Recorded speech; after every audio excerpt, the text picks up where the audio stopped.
Lilo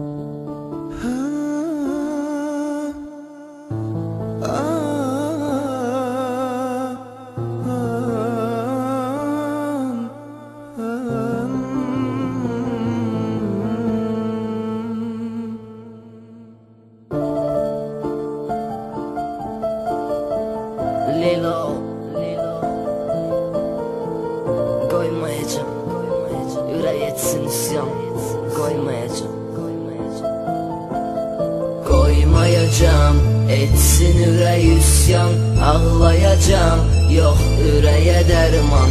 Gün gelecek, edeceğim peşman. Gözyaşıma değmeyen insanları, kederlerime kan yaxşı, derbədərə yatnaxşım. Gerek Əzrail olum ki şehirde rahat dolaşım. Haksızlarla bitmeyip benim bu hak savaşım. Gerek ürək döyünməsin, bu hayatla tez barışım. İnsanların ucbatından pesimizm qurbanıyam. Herkes değil pozitif ol, fikirlerinden daşın.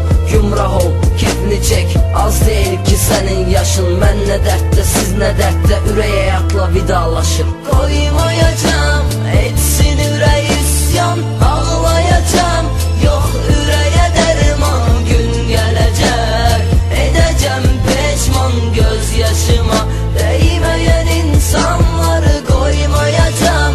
Etsin yüreği isyan.